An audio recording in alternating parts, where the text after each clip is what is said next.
Active रही, बल्कि उन्होंने वहां पर अपना घर तक ले लिया था। तो ऐसे में क्या इस तमाम चीजों को मद्देनजर रखते हुए बीजेपी ने ये आपका समर्थन करता हुआ दिखाई पड़ूंगा? क्योंकि देखिए, राजे जिस तरह का नाम रही है, हो सकता है कि 2028 के लिए बीजेपी उनको बतौर मुख्यमंत्री लगभग अब से कुछ महीनों के बीच में और साल 2028 तक कई राज्यों में विधानसभा चुनाव है और विधानसभा चुनाव से बीजेपी द्वारा एक बड़ा फैसला लिया गया है।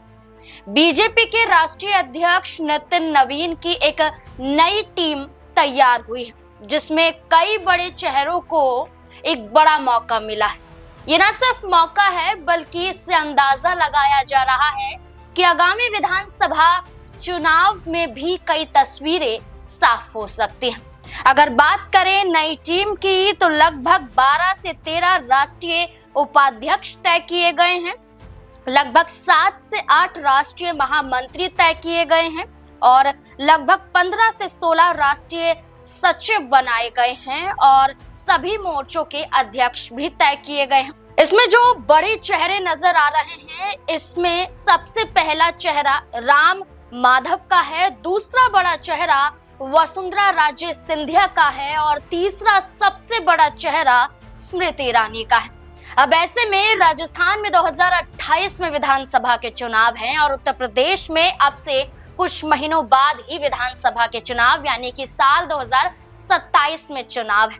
ऐसे में वसुंधरा राजे सिंधिया और स्मृति ईरानी को ये बड़ा मौका देना ये बताता है कि विधानसभा चुनाव में भी बड़ा खेल बीजेपी कर सकती है। जैसे कि राष्ट्रीय उपाध्यक्ष वसुंधरा राजे सिंधिया को बनाया गया, तो वहीं राष्ट्रीय महामंत्री की इस लिस्ट में स्मृति ईरानी को भी जगह दी गई है और इसी के बाद कई बड़े सवाल खड़े हो जाते हैं कि आखिरकार इन दो महिला चेहरों को जिस तरह से शामिल किया गया है, क्या वाकई चुनाव में एक बड़ा दांव आजमाती हुई भारतीय जनता पार्टी अब नजर आ सकती है?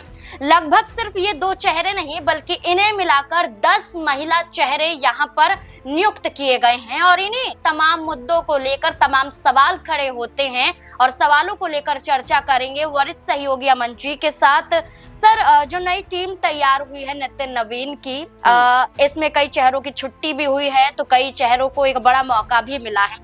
जैसे सबसे पहले हम स्मृति ईरानी का जिक्र करते हैं। वो स्मृति ईरानी जो 2019 में राहुल गांधी को अमेठी से हरा देती है, लेकिन जिस तरह से 2024 में सुपड़ा साफ स्मृति ईरानी का होता है, मानो स्मृति ईरानी गायब हो जाती है। राहुल गांधी की कई मंचों से तारीफ करती हुई भी नजर आई है, लेकिन अब उन्हें इस लिस्ट में शामिल करना, राष्ट्रीय महामंत्री बनाना, नई टीम का हिस्सा बनाना क्या दर्शाता है? देखिए, पहली बात तो जिस तरीके से आपने भी कहा कि बीजेपी की जो नई टीम बनी है, तो जाहिर बात है कि तमाम प्रदेशों में चुनाव है और सबसे बड़ी बात कि 2029 में लोकसभा का चुनाव है। तो इन तमाम चुनावों को मद्देनजर रखते हुए जो नितिन नवीन बीजेपी के नए नवेले अध्यक्ष हैं, उन्होंने यहाँ पर अपनी टीम बनाई है। और इसमें खास बात क्या है जी? खास बात ये निकल के सामने आती है कि उन्होंने यहाँ पर जिन चेहरों को मौका दिया है, कुछ चेहरे तो पुराने हैं, कुछ नए चेहरे हैं, यानी जोश और होश दोनों को एक साथ मिलाने का काम किया है। कि अगर हम अनुभवी चेहरों की बात करें तो वसुंधरा राजे जो एक बड़ा महिला चेहरा राजस्थान से आती हैं और जिस तरह से कई दफा मुख्यमंत्री रह चुकी हैं, कई दफा सांसद रह चुकी हैं, एक तरीके से अच्छा खासा अनुभव उनके पास में है, उनको यहाँ पर रखा है। और वहीं कई ऐसे चेहरे भी यहाँ पर सामने आए हैं जिनको लेकर शायद ही कोई संभावना लगा रहा था कि इनको भी मौका मिलेगा, लेकिन नितिन नवीन की टीम में उनको भी मौका मिला है। लेकिन आपने सबसे पहला सवाल किया कि क्या स्मृति ईरानी जो 2024 के बाद से अलग थलग दिखाई पड़ रही थी और जिस तरह से उनकी संगठन में वापसी हुई है, तो क्या यहाँ पर उनको लेकर बीजेपी का कोई बड़ा दाव है? क्योंकि आप ये भी देखिए कि उन्होंने अमेठी से राहुल गांधी को चुनाव में हराया भी, खुद हारी भी, लेकिन उसके बावजूद भी अमेठी में वो एक्टिव रही, बल्कि उन्होंने वहां पर अपना घर तक ले लिया था। तो ऐसे में क्या इस तमाम चीजों को मद्देनजर रखते हुए बीजेपी ने ये जो है दाव खेला है कि स्मृति ईरानी चूंकि बड़ा चेहरा है बीजेपी का, उत्तर प्रदेश में अगले साल की शुरुआत में चुनाव भी है, तो क्या स्मृति ईरानी एक बड़ा चेहरा बनती हुई दिखाई पड़ क्या सकती है। विधानसभा का चुनाव लड़ सकती हैं? देखिए बिल्कुल इसमें कोई मुझे लगता है कि अतिशयोक्ति नहीं होनी चाहिए, क्योंकि उनको अगर यहाँ पर वापसी करने का मौका मिला है तो बीजेपी का प्लान बड़ा होता हुआ दिखाई पड़ेगा, क्योंकि उत्तर प्रदेश में कई तरह की चीजें निकल के सामने आती हैं। बल्कि ये तक कहा जा रहा है कि क्या योगी जी तीसरी दफा मुख्यमंत्री होंगे, उस बात को लेकर भी कभी बीजेपी के जो अध्यक्ष है उत्तर प्रदेश के वो कुछ और कहते हुए नजर आते हैं, कभी सीएम योगी ये कहते हैं कि भाई ये पद कल जाता आज चला जाए, मुझे कोई इसमें परेशानी की बात नहीं है। तो इस तरह की जब बयानबाजी हो रही है और उस बीच में स्मृति ईरानी जैसे बड़े चेहरे को जो है संगठन में वापसी कराना, उसका क्या संकेत जाता है, ये आने वाले दिनों में जरूर इसके ऊपर बात चर्चा होती हुई दिखाई पड़ेगी। लेकिन मोटा मोटा तौर पर देखें तो लगभग नितिन नवीन की नई टीम में 65-66 लोग हैं, जिसमें तकरीबन 13-14 उपाध्यक्ष बनाए गए हैं। और इसमें राजस्थान की मुख्यमंत्री रही वसुंधरा राजे का भी नाम है, बल्कि बीजेपी ने जो लिस्ट जारी की है तो सबसे नंबर 1 पर उन्हीं का नाम आता है। तो ऐसे में क्या बीते दिनों वो नाराज भी दिखाई पड़ी थी, भजनलाल शर्मा सरकार की खुले तौर पर वो एक तरीके से तंज कसते हुए दिखाई पड़ी थी। तो ऐसे में क्या उनको मनाने का प्रयास किया जा रहा है, क्योंकि ये भी खबर लगातार चर्चाओं में थी कि क्या वसुंधरा राजे बीजेपी के अध्यक्ष बन सकती है, ये तमाम चीजें चर्चाएं होती हुई दिखाई पड़ी। लेकिन अब क्या उनको मनाने के का प्रयास किया गया है और क्या संगठन में फिर से उनकी वापसी कोई बड़ा संकेत यहाँ पर देती हुई दिखाई पड़ी। वसुंधरा राजे का आप जिक्र कर रहे हैं, अब 2029 की बात करें तो ये काफी दूर है, लेकिन अभी आप ये देखिए कि राजस्थान में भी विधानसभा चुनाव 2028 में होंगे। लेकिन अभी से ही चर्चा चल रही है कि बीजेपी क्या करेगी, कांग्रेस पार्टी क्या करेगी। कांग्रेस पार्टी की तरफ से अशोक गहलोत, सचिन पायलट नजर आते हैं।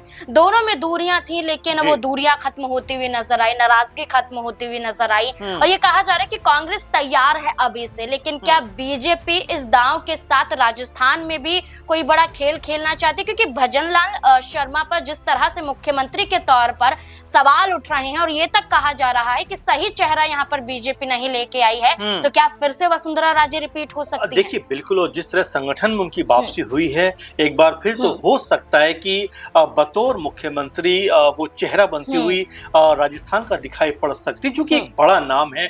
जैसा मैंने शुरू में आपको बताया कि कई दफा मुख्यमंत्री रह चुकी है, सांसद रह चुकी है, विधायक कई दफा रह चुकी है, तो राजनीति का एक बड़ा अनुभव उनके पास में है। तो ऐसे नेताओं को बहुत दिन तक आप दूर नहीं रख सकते, और जिस तरह से उनकी यहाँ पर वापसी हुई है तो बिल्कुल मैं भी इसमें आपका समर्थन करता हुआ दिखाई पड़ूंगा। क्योंकि देखिए राजे जिस तरह का नाम रही है, हो सकता है कि 2028 के लिए बीजेपी उनको बतौर मुख्यमंत्री एक बार फिर पेश करती हुई दिखाई पड़े, क्योंकि भजनलाल शर्मा जो फिलहाल मुख्यमंत्री है उनको लेकर खुद राजे भी बहुत खुश दिखाई नहीं पड़ती, और तमाम तरह से जो भजनलाल शर्मा है उनके बयानों को लेकर वो विवादों में रहते हैं, और जिस तरह से वो काम करते हैं उसको लेकर भी कहीं ना कहीं उनके ऊपर तमाम तरह के सवाल उठते हुए दिखाई पड़ते हैं। तो ऐसे में हो सकता है कि वसुंधरा राजे एक बार फिर मध्य राजस्थान में एक बड़ा नाम बनकर उभरती हुई दिखाई पड़े। वसुंधरा राजे और स्मृति ईरानी के अलावा अगर हम बात करें, इन्हें मिलाकर 10 महिला चेहरे यहाँ पर सामने आए हैं।